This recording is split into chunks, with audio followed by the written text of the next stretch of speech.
Well, it's been a quiet week in Lake Wobegon, Minnesota, my hometown. Out there on the edge of the prairie, it's been warm. It's been in the 40s now, and so we're having to face up to the prospect of a brown Christmas, but we just have to deal with it, that's all. There's nothing can be done about it. That snow has melted. It's been raining here this last week. Fields are muddy.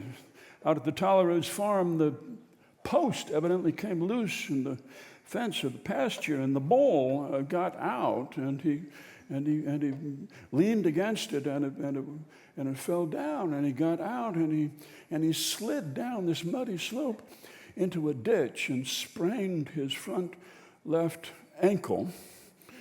Was not otherwise damaged, and Dwayne had to go and get him out and take the front loader and cargo straps and wrestle him out of there. He called the vet to come, and the vet did. It took a long time. The bull was not cooperative, and got him finally up on flat ground. The bull was there complaining, and the vet put a cast on that left front leg.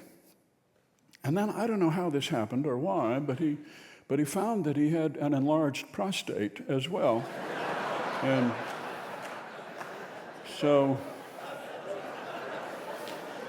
that was the reason he hadn't been very good at doing his job, and his valuable bull, and so he gave Dwayne a whole big jar of suppositories that now he's going to have to apply, and the vet showed him how, and it took the whole day just doing this thing. You fall 2 steps back, and it takes you all day to get back to where you were. And then he went into the Chatterbox cafe in the next morning for coffee, and everybody knew about it. How did everybody know about it? He couldn't figure that. They couldn't talk about anything else other than suppositories.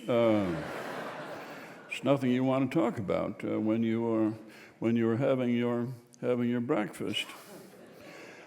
Last Sunday was the second Sunday in Advent, and Pastor Liz preached on John the Baptist, the voice crying out in the wilderness, "Make straight the way of the Lord.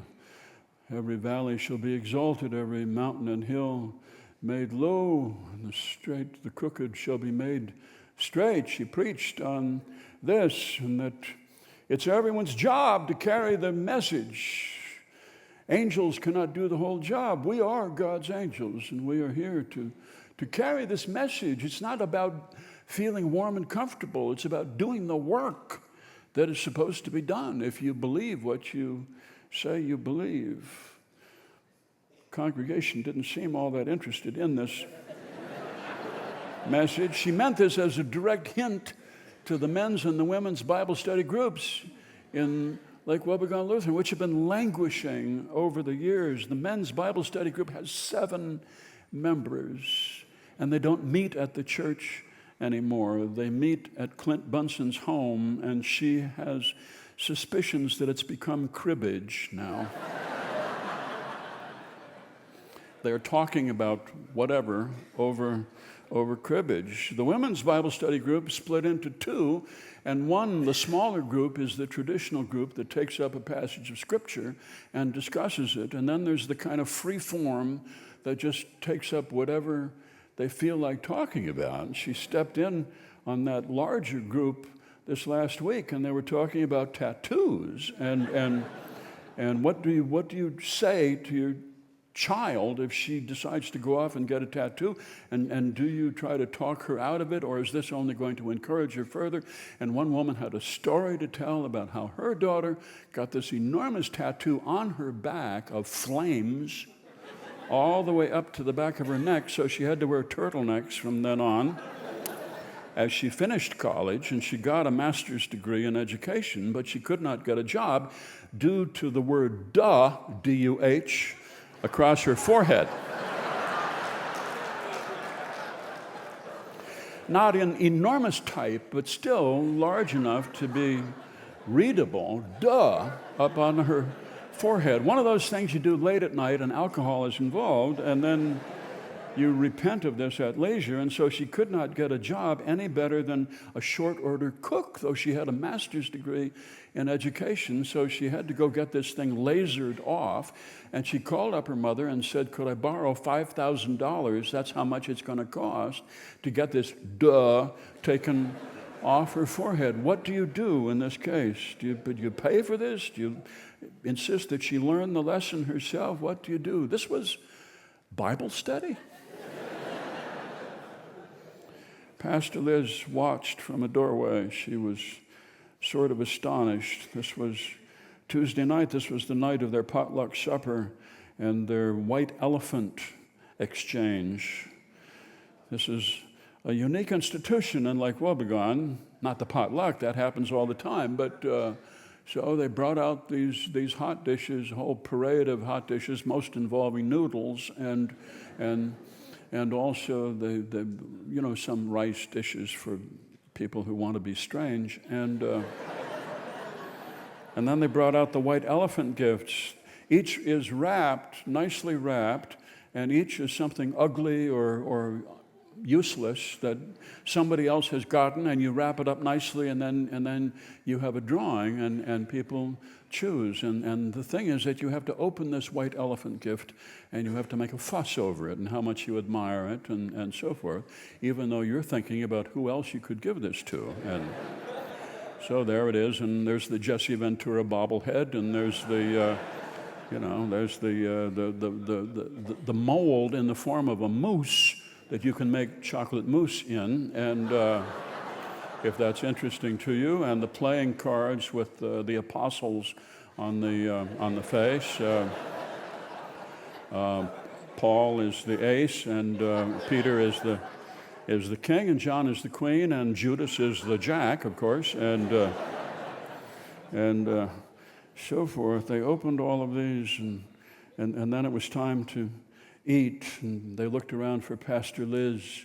Everybody was talking, they were talking and chattering, and the way you get Lutherans to shut up, she just stood up and she said, "The Lord be with you," and pew. And reflexively they say, "And also with you." You don't need to ding on a glass or anything. And then she said a prayer, hoping that the Lord would bless the women's study group and make their studies fruitful. She used the word fruitful. Though it's sad that even in mainline churches, there are people growing up who wouldn't know the parable of the vineyard, who've never read the prophets Obadiah and Hosea and Amos. There are children who don't know where Proverbs is, or Ecclesiastes. They can't find it in their own Bible that was given to them by their grandparents and that still looks fresh and new. Pastor Liz does not know what to do about that, but she sat there not wanting to preach. She had some hot dish, and they talked, and they talked. They talked about Darlene mostly. Darlene down at the Chatterbox Cafe. There's been this man who's been coming around. He's a pharmacist, and his name is Nelson Tollefson, and he wants to reopen Dave's Drugs, which is down next to the Mercantile on Main Street, which has been closed now for years and years, and he's talking about reopening that. And it's so clear that he was interested in Darlene, and Darlene was interested in him, the waitress at the Chatterbox. They were very sweet on each other. He took all of his meals at the Chatterbox, breakfast, lunch, and dinner. Nice-looking man with black hair with streaks of gray, and he wore nice jeans and a flannel plaid shirt, what you might call lumbersexual, and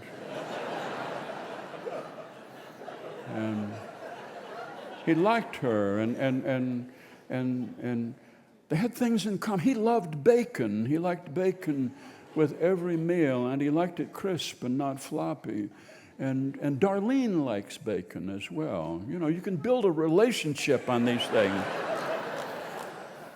She used to take her coffee with cream, but now she doesn't anymore because he takes it black. They had these things in common. He worked the crossword puzzle every morning, and the 2 times that he turned to her and asked her if she had any idea what this clue might mean. She knew the word. The last time it was the word peripheral.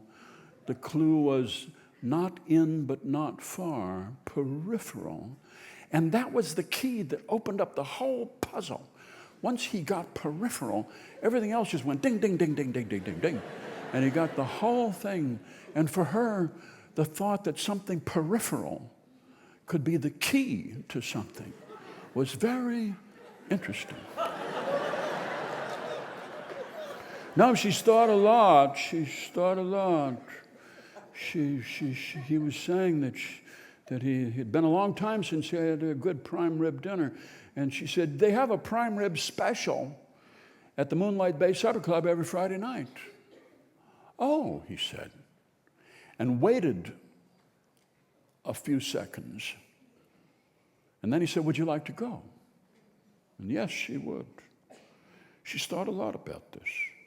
She wants to buy the Chatterbox Cafe when Dorothy is ready to retire, and she has all sorts of ideas what she would like to do with it. People are not interested in the hot beef sandwich anymore. She wants to do more salads and do lighter things and not these big, heavy meals. People are over that. They've been over that for a long time. She can imagine that he would buy the drugstore, she would have the Chatterbox, and they could merge them. They could become one. She's thought a lot about that. He's not so interested in that, she can tell. He likes her, but he doesn't want to be pinned down. He doesn't want to be cornered, which if you are going out with somebody in a small town, you always are. Even now, people see him on the street and they say, well, how's Darlene? As if he knew. This makes him uneasy. They went out to the Moonlight Bay for the prime rib special, and they were talking. He was talking a little bit too much about his ex-wife. Darlene was not interested in that. She wanted to talk about the future, and she tried to bring the topic to the future. And then he took a big bite of steak, and he started to cough. And he stood up, and he put his hand over his mouth. She said, are you all right? And he didn't say anything. Well, she's taken first aid, and she studied the Heimlich maneuver, and this seemed to be a classic Heimlich situation, where you're standing up, your hand is up to your mouth, and you can't speak. And she was over that table. She was vaulted over that table, and she grabbed hold of him, and she turned him around. He got away momentarily, and he broke loose, and he tipped over somebody's table, and water went hither and yon, and he tried to make it to the door, and she grabbed hold of him, and she folded him right over her arm, and she got her hands into the Heimlich position, and just as he said, I'm okay, she gave him the Heimlich, and the whole dinner came up. The whole dinner came up. He started to run for the door. He ran for the door. She said, I'm sorry. I'm sorry. I thought, and out the door, he bolted and he dashed for his pickup. And he got in his pickup. She was running behind. She was in high heels, so it was slow going. And he got the pickup started and he backed her up and she ran up to the door and she knocked on his window, but he would not roll the window down. And he pulled away and he took off, and he's not been seen ever since. I was not there. But people say that when she got hold of him the second time, she just folded that man over her arm. She took hold of that man like a dog catches a rabbit, like a mongoose catches a cobra. That man was putty in her hands, and that was what scared him off, was her strength, how strong She was, and people say, if that was what scared him off, then better he should leave, because this is Lake Wobegon, where all the women are strong, and all the men are good looking, and all the children are above average.